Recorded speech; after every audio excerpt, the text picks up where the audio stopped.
नमस्कार, आप देख रहे हैं जगत क्रांति टीवी और मैं हूं आपके साथ ज्योतिका। आइए रुक करते हैं खबर की ओर। यमुना इंस्टीट्यूट की वेटलिफ्टिंग चैंपियनशिप हुई शुरू। मुख्य अतिथि के रूप में पहुंचे पुलिस अधीक्षक कमलदीप गोयल। भीम अवार्ड विजेता सतपाल सिंह रोजी की अध्यक्षता में हुई ये चैंपियनशिप। जिला स्तरीय वेटलिफ्टिंग चैंपियनशिप का आयोजन यमुनानगर के यमुना इंस्टीट्यूट में हुआ, जिसमें पुलिस अधीक्षक कमलदीप गोयल मुख्य अतिथि भी रहे। वहीं इस अवसर पर कार्यक्रम के आयोजक और भीम अवार्ड विजेता सतपाल सिंह रोजी ने युवाओं का आह्वान किया कि वे नशे छोड़ खेल की तरफ रुचि ले, अपना और अपने परिवार का नाम रोशन करें। पुलिस अधीक्षक कमलदीप गोयल ने अपने संबोधन में खिलाड़ियों से ये कहा कि वह खेल और मैदान से अवश्य जुड़े रहे, इससे शारीरिक और मानसिक विकास होता है। वहीं हरियाणा ओलंपिक एसोसिएशन के उपाध्यक्ष भारत भूषण जोयल ने बताया कि जिला स्तरीय चैंपियनशिप है, जिसका उद्घाटन पुलिस अधीक्षक ने किया है। उन्होंने अभिभावकों का आह्वान किया है कि आपके बच्चे को जिस भी खेल में रुचि है उसे अवश्य उस खेल में आगे बढ़ने का मौका। वहीं सरकार खेलों को बढ़ावा देने के लिए कई कदम उठा रही है। उम्मीद है 2036 में ओलंपिक भारत में हो, इसके लिए भी तैयारियां जरूरी हैं और ज्यादा से ज्यादा खेलों में मेडल भारत, हरियाणा और यमुनानगर की आए, ऐसा प्रयास होना चाहिए। राकेश भारतीय की रिपोर्ट, यमुनानगर। आज जो कार्यक्रम है डिस्ट्रिक्ट वेट लिफ्टिंग एसोसिएशन की तरफ से, यमुनानगर की तरफ से डिस्ट्रिक्ट चैंपियनशिप हो रही है। डिस्ट्रिक्ट चैंपियनशिप सारे डिस्ट्रिक्ट के यहाँ पे डिस्ट्रिक्ट की पहले चैंपियनशिप होगी, फिर इसमें से टीम चयनित होगी जो हरियाणा स्टेट खेलने जाएगी। अगले महीने 20 तारीख को 20-22 तारीख को गुड़गांव में हरियाणा स्टेट चैंपियनशिप है, वहाँ के लिए ये चैंपियनशिप हो रही है। ये सब जूनियर और सीनियर तीनों वर्ग में ये चैंपियनशिप हो रही है। वैसे तुम वार्डी हैं जी, तो बच्चों को क्या टिप्स देते हैं कि ताकि आगे बढ़े या देश के लिए बढ़ जाए?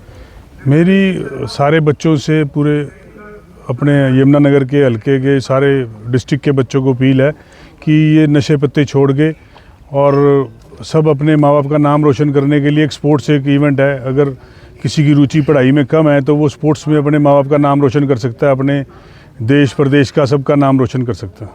मेरी सबको यही है कि रिक्वेस्ट है बच्चों को कि इधर उधर घूमने की बजाय और कोई नशा पत्ता, कोई किसी गलत आदमी की संगत के बजाय अपना ग्राउंड में जाए। तेजली है, हर कॉलेज में स्पोर्ट्स ग्राउंड बने हैं, वहाँ जाके कोचिज़ हैं, अपनी कोचिज़ हैं। जैसे कि ओलंपिक संघ के हमारे प्रधान खड़े हैं हरियाणा के, तो ये भी जैसे 10-12 साल से जो सरकार ने जो इक्विपमेंट जो हर एक स्टेडियम में पड़े हैं, जो पहले नहीं होते थे हमारे पास, जो 2014 से पहले बहुत कम होते थे हमारे पास। हमें जैसे मैं बता रहा था एसपी साहब को कि हमारे पास वेट लिफ्टिंग सेट है जो अब हर डिस्ट्रिक्ट के हर एक स्पोर्ट्स कॉम्प्लेक्स में पड़े हैं। 7-7, 8-8 लाख का एक सेट है जो हमें सिर्फ नेशनल में देखने को मिलता था। हमारा सौभाग्य है कि नरेंद्र मोदी जी की सरकार में जो ये हर एक बच्चे के हाथ, गरीब से गरीब बच्चा भी जाके वहाँ प्रैक्टिस कर सकता है। क्योंकि ये पहले तो ये था कि कोई अच्छे घर का बच्चा ही स्पोर्ट्स कर सकता था, क्योंकि उसको खुराक भी, अब भाई सर ने बताया कि 20,000 रुपये पर बच्चे के हिसाब से खर्चा आ रहा है। जो नेशनल जो इंटरनेशनल प्लेयर हैं, तो सारे बच्चों को अपने माँ बाप का, अपने देश का नाम रोशन करने के लिए ये एजुकेशन के साथ साथ ही अच्छी लाइन है कि बच्चा स्पोर्ट्स करे और सारे समाज का नाम रोशन करे। सबसे पहले तो बधाई देना चाहता हूं मैं डिस्ट्रिक्ट वेट लिफ्टिंग एसोसिएशन को और विशेषकर सतपाल सिंह रोजी जी को कि जो भीम अवार्डी हैं, वो खुद इस खेल से बचपन से जुड़े हुए हैं। उन्होंने डिस्ट्रिक्ट चैंपियनशिप का इस इंस्टीट्यूशन में, यमुना ग्रुप ऑफ इंस्टीट्यूशन में इसका ऑर्गेनाइज़ किया। बधाई के पात्र हैं वो। और माननीय एसपी साहब भी मुख्य अतिथि के रूप में आए थे। इसका उद्घाटन स्तर उनके कर कमलों द्वारा हुआ है। तो मैं तो यही आपके चैनल के माध्यम से निवेदन करना चाहूँगा कि हर माता पिता को चाहिए कि अपने बच्चे को जिस खेल में भी उस बच्चे की थोड़ी सी भी रुचि हो, उस खेल के मैदान में उसको भेजें। जीवन में अनुशासन आएगा, जीवन में कर्मठता आएगी और विशेषता यह है कि स्वास्थ्य अच्छा रहेगा। तो जब दिमाग अच्छा रहेगा तो अच्छा वो कार्य बनेगा, एक नागरिक बनेगा और देश के लिए अच्छा काम कर पाएगा। सरकार की बहुत सारी योजनाएं हैं। लगभग 1100 नर्सरी इस समय खेल विभाग के द्वारा पूरे प्रदेश में विभिन्न खेलों की चलाई जा रही हैं। हर नर्सरी में 25 बच्चे हैं, कोच हैं और लाखों रुपए, करोड़ों रुपए हर महीना जो है सरकार खेल को ज़मीनी स्तर पर काम करने के लिए खर्च कर रही है। और 2036 में जैसे कि इंडियन ओलंपिक एसोसिएशन का सपना है कि 2036 का आयोजन भारत में हो ओलंपिक्स का, उसकी मेज़बानी हमें मिले। तो हम ये भी चाहते हैं कि अभी 2026 से और 36 के बीच 10 साल पड़े। वेट लिफ्टिंग, बॉक्सिंग, कुश्ती, कबड्डी, ये जो है वो भारत के मूल खेल हैं। तो इन खेलों में हॉकी है, तो इन खेलों में निश्चित रूप से हम चाहते हैं कि उस ओलंपिक में भारत एक नया परचम लहराए, नए चैंपियंस जो हैं। और हम चाहते हैं कि यमुनानगर, क्योंकि कुश्ती में भी वेट लिफ्टिंग में खासकर बहुत अच्छा रिकॉर्ड यमुनानगर का पहले से रहा है, तो हम चाहेंगे भी यमुनानगर से कोई ना कोई बच्चा इन 10 सालों में ऐसे निकलें जो ओलंपिक्स में जा कर के भारत का नाम रोशन कर सके, तो यमुनानगर का भी नाम रोशन होगा। मैं डिस्ट्रिक्ट वेट लिफ्टिंग एसोसिएशन को बहुत सारी बधाई, बहुत सारा शुभकामनाएं देता हूँ। पहले मैं रोजी जी का मुझे यहाँ आमंत्रित करने के लिए धन्यवाद करना चाहूँगा कि उन्होंने मुझे यहाँ इस लायक समझा कि मैं आप सबके बीच आके आपसे रूबरू हो सकूँ और यूथ से मुझे मिलने का मौका मिला। मेरे से पहले जैसे साथी ने बताया कि किसी ज़माने में कहते थे कि पढ़ोगे लिखोगे तो बनोगे नवाब और खेलोगे कूदोगे तो होंगे खराब। ये धारणा मुझे शुरू से ही बड़ी गलत लगती है कि क्योंकि व्यक्ति के सर्वांगीण विकास के लिए अगर उसने अपने आप को, अपने ह्यूमन पोटेंशियल को पूरी तरह रियलाइज करना है तो उसका खेलों से, या यूँ कहें कि मैदान से जुड़ना बहुत ज़रूरी है। और आज का जो टाइम है जिसमें हम सभी अपने काम काज में, पढ़ाई लिखाई में इतने ज़्यादा व्यस्त हो गए हैं कि मैदान को भूल गए हैं, तो मैदान में एक बार सबका कुछ समय के लिए लौटना बहुत ज़रूरी है ताकि हमारी हेल्थ ठीक हो सके। और अगर हेल्थ हमारी ठीक है तभी हमारा मानसिक विकास जो है वो प्रॉपरली हो पाएगा। तो जितने ही बच्चे इसमें पार्टिसिपेट कर रहे हैं इवेंट में, वो सब बिल्कुल बधाई के पात्र हैं कि उन्होंने जो आज जब हर माता पिता ये कहता है कि नहीं नहीं पढ़ो लिखो, मतलब उनका फोकस ज़्यादा स्टडीज़ पे रहता है, तो ऐसे टाइम में आपने अपने पेरेंट्स को भी कहीं ना कहीं कन्विंस किया होगा कि मैं खेलों की तरफ जाना चाहता हूँ। और वो पेरेंट्स भी बधाई के पात्र हैं जिन्होंने आपको रोका नहीं और आपको खेलों में पार्टिसिपेट करने के लिए पूरी इंडिपेंडेंस दी। तो मैं एक और बात आपको कहना चाहूँगा कि खेलों का जो विकास हमारे देश में है वो लगातार उसे पॉजिटिव डायरेक्शन में है। जितने भी इवेंट्स होते हैं, चाहे वो कॉमनवेल्थ गेम है, एशियन गेम्स हैं, ओलंपिक्स है, उसमें हमारा जो प्रदर्शन है एज ए कंट्री वो आप देखिए कि साल दर साल बेटर होता जा रहा है। और इस बार एशियन गेम्स में तो मेरे ख्याल में हमने 100 मेडल्स को टच किया था।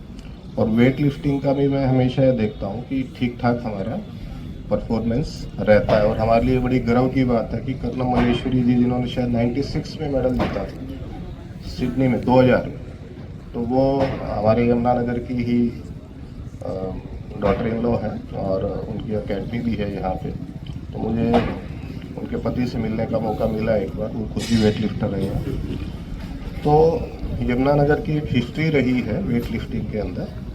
तो मैं इस बात की बड़ी खुशी है मुझे कि इस तरह की चैम्पियनशिप यहाँ पे हम आयोजित कर रहे हैं। एक बात और जो ऑफिशियल डिस्कशन में कई बार हमारे सामने आई है कि भारत पुरजोर कोशिश कर रहा है कि हमें 2036 के ओलंपिक्स की मेजबानी मिले। है आपके नॉलेज में ये बात? तो we as a country are trying to host 2036 Olympics. और उसके लिए अगर हमने ओलंपिक होस्ट करते हैं तो ये भी बहुत ज़रूरी है कि हमारा उसमें प्रदर्शन बहुत अच्छा रहे। तो उसकी तैयारी आज से ही शुरू हो जाती है। मतलब हमें यूथ को आज से ही ग्रूम करना पड़ेगा कि बाई दैट टाइम 36 में भी 12 साल पड़े हैं, 13 साल पड़े हैं, 11 साल पड़े, तो तब तक हम कुछ प्लेयर्स को ग्रूम करें ताकि वो उस समय तक पूरी तरह से पार्टिसिपेशन के लिए तैयार हो और हमारा जो मेडल का स्कोर है वो बेटर हो सके। तो इसमें मैं आप लोगों से भी गुजारिश करूंगा कि जो टैलेंट हंटिंग का एक आइडिया रहता है कि हम यूथ के टैलेंट को आज ही आइडेंटिफाई करें और उसकी ग्रूमिंग आज से ही शुरू करें। पुलिस डिपार्टमेंट का भी इस दिशा में एक प्रयास है। हमारे भी जो सीनियर लेवल के ऑफिसर्स बैठे हैं, कई बार मैं इससे पहले यहाँ यमुनानगर पोस्टेड होने से पहले लगभग 3 साल पुलिस हेडक्वार्टर पे था, तो वहाँ बड़ा सीरियसली इस बात की हम चर्चा करते थे कि एज अ पुलिस डिपार्टमेंट हम 2036 के ओलंपिक्स को ध्यान में रखते हुए कैसे टैलेंट हंट कर सकते हैं। तो उसमें सीरियस नोट पे डिपार्टमेंट भी अपना कंट्रीब्यूशन करना चाह रहा है। तो मुझे पूरी उम्मीद है कि आज का जो ये इवेंट है ये हमारे युवाओं को एक नई ऊर्जा देगा, नया उत्साह देगा। और आने वाले जो इवेंट्स है नेशनल लेवल पे, इंटरनेशनल लेवल पे, उसमें यमुनानगर का जो पार्टिसिपेशन है वो बहुत अच्छा रहेगा। मैं सभी ऑर्गेनाइजर्स को पुनः बधाई देता हूँ इस आयोजन के लिए, और जितने भी बच्चे पार्टिसिपेट कर रहे हैं उनको मेरी शुभकामनाएं। वो जीते या हारे, मतलब मेडल तो सबको नहीं मिल सकता, बट आपका पार्टिसिपेशन ही यूथ के लिए एक मोटिवेशन है। आज एक ऐसा समय है जब हमें यूथ की एनर्जी को पॉजिटिव डायरेक्शन में चैनलाइज करने की ज़रूरत है, और मेरे को लगता है कि आप जैसे जो बच्चे जब यूथ के बीच में जाएंगे तो वो एक टॉर्च बीयरर की तरह यूथ को सही सकारात्मक पॉजिटिव डायरेक्शन दे पाएंगे। इस खबर में बस इतना ही। बने रहिए जगत क्रांति टीवी के साथ।